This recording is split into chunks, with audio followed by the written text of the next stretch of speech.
Power of lens पर students एक problem है, किस तरह इसको सॉल्व करेंगे। फर्स्ट पावर ऑफ लेंस को डिफाइन करेंगे, इसको रिवाइज करते हैं कि हम किस तरह इसकी जो इक्वेशन है वो यूज करते हैं। देखिए पावर ऑफ लेंस जब हम देखते हैं तो मैथमेटिकली हमारे पास इक्वल होता है P is equal to 1/f, यानी जो फोकल लेंथ है उसका अगर हम रिसिप्रोकल ले ले तो इसको हम कहते हैं पावर ऑफ लेंथ, यानी 1 को फोकल लेंथ पे डिवाइड कर ले किसी भी लेंस का तो वो उसका पावर होगा। अब देखें अगर हम इसकी रिलेशन देखें, दोनों की रिलेशनशिप देखें तो वो ये है कि अगर f को आप इंक्रीज करेंगे, देखिए इनवर्सली प्रोपोर्शनल है, ये डिनोमिनेटर में है ये न्यूमरेटर में इनवर्सली प्रोपोर्शनल है। सो अगर आप f को इंक्रीज करेंगे यानी जिस लेंस का फोकल लेंथ ज्यादा होगा तो उसका पावर कम होगा, और जिसका फोकल लेंथ कम होगा उसका पावर ज्यादा होगा। सो दोनों जो है एक दूसरे के लिए इनवर्सली प्रोपोर्शनल है। अब स्टेटमेंट को देखे किस तरह हम इस प्रॉब्लम को सॉल्व करेंगे, इसमें दो ट्रिक्स हम यूज करेंगे। The power of convex lens is 5d।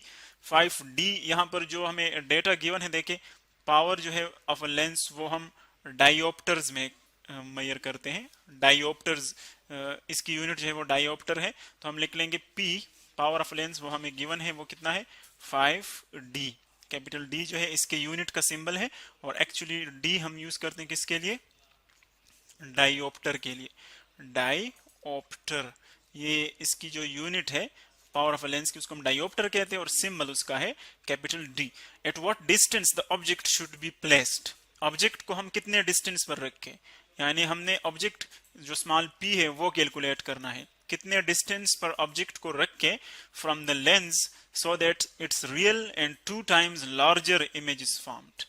2 times larger image mean इसकी जो मैग्निफिकेशन है वो 2 है, यानी अगर इमेज 2 times larger बनेगी इसका मतलब है कि मैग्निफिकेशन क्या है 2। मैग्निफिकेशन एक्चुअली आपको ये शो करता है कि इमेज और जो ऑब्जेक्ट का साइज है या उनके डिस्टेंसेस उनमें दोनों में क्या रेशो क्या है उन दोनों की। सो m हमें गिवन है ऑलरेडी वो 2 है, हमने फाइंड करना है ऑब्जेक्ट का डिस्टेंस। फर्स्ट ऑफ ऑल हम क्यू फाइंड करेंगे, देखिए क्यू हमारे पास नहीं है, सो फर्स्ट हम क्यू फाइंड करेंगे, फिर उसके बाद हम आएंगे जो फोकल लेंथ का हमारे पास फार्मूला है लेंस फार्मूला उसको हम यूज करेंगे। कन्वेक्स लेंस चूंकि गिवन है तो आप कन्वेक्स लेंस जानते हैं, जब हम डबल कन्वेक्स लेंस की बात करते हैं तो यू हम उसको ड्रॉ करते हैं, ये है डबल कन्वेक्स लेंस, ये इसका ऑप्टिकल सेंटर आ जाएगा, और इससे जो स्ट्रेट लाइन हम पास करेंगे इसको हम क्या कहते हैं प्रिंसिपल एक्सिस।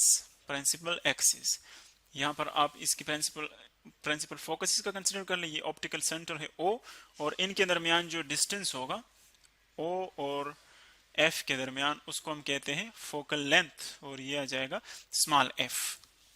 सो अब हम इस कन्वेक्स लेंस का ये फार्मूला यूज करेंगे, और हम फर्स्ट ऑफ ऑल देखें अब हम P हमें गिवन है, सॉरी P हमने फाइंड करना है, Q हमने फाइंड करना है, और F भी हमें नहीं गिवन। इसका मतलब यह है कि अगर हम ये वाला फार्मूला यूज करते हैं 1/f is equal to 1/p plus 1/q, इसमें अगर हमने Q फाइंड करना है तो पहले सॉरी अगर हमने P फाइंड करना है ये टर्म, तो हमारे पास Q भी नॉन होना चाहिए F भी नॉन होना चाहिए, दोनों हमारे पास होने चाहिए, लेकिन एक भी हमें नहीं गिवन।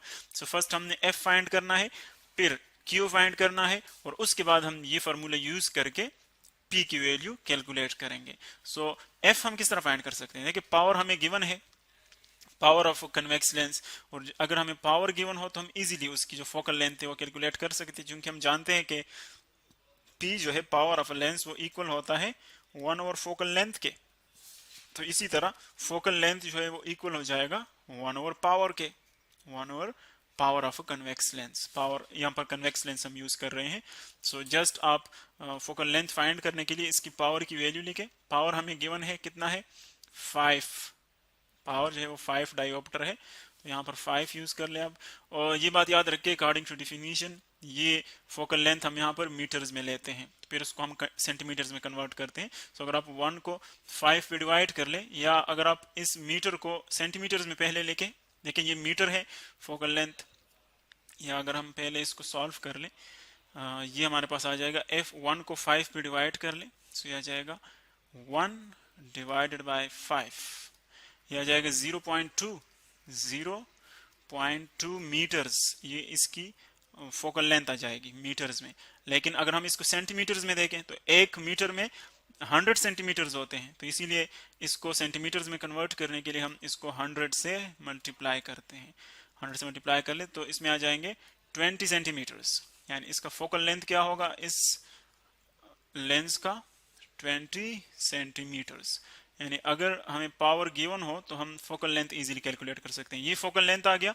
अब हमें मैग्निफिकेशन भी देखिए गिवन है, मैग्निफिकेशन गिवन है, एफ हमारे पास है, और अगर मैग्निफिकेशन यूज करके तो हम वहां से क्यू फाइंड कर सकते हैं। किस तरह फाइंड कर सकते हैं?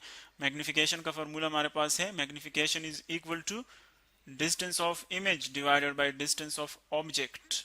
मैग्निफिकेशन जो है वो 2 के इक्वल है, तो इसीलिए इसकी जगह 2 पुट कर लें, क्यू डिवाइडेड बाय पी। तो क्यू फाइंड करने के लिए हम क्या करेंगे? पी को बोथ साइड्स आप मल्टीप्लाई कर लें, पी यहाँ भी पी मल्टीप्लाई कर ले ताकि यहाँ से पी हम कैंसिल कर सकें, ये दोनों पी और पी कैंसिल हो जाएंगे। सो क्यू की वैल्यू क्या आ जाएगी? 2 मल्टीप्लाई बाई पी, ये आ जाएगी 2p। ये क्यू की वैल्यू आ गई। यानी अगर हम ऑब्जेक्ट का डिस्टेंस डबल कर ले तो वो क्यू की इक्वल है। देखिए क्यू की वैल्यू भी हमारे पास आ गई, एफ की वैल्यू भी आ गई। तो अब हम इस फार्मूले से पी फाइंड कर सकते हैं, क्योंकि एफ और क्यू दोनों अब हमारे पास नॉन है। तो अब हम थर्ड स्टेप में क्या करेंगे? इसकी वैल्यू फाइंड करेंगे, पी की वैल्यू फाइंड करेंगे। यूज कर ले इसी फार्मूले को, इसी मैथमेटिकल इक्वेशन को, 1 over F is equal to 1 over P plus 1 over Q.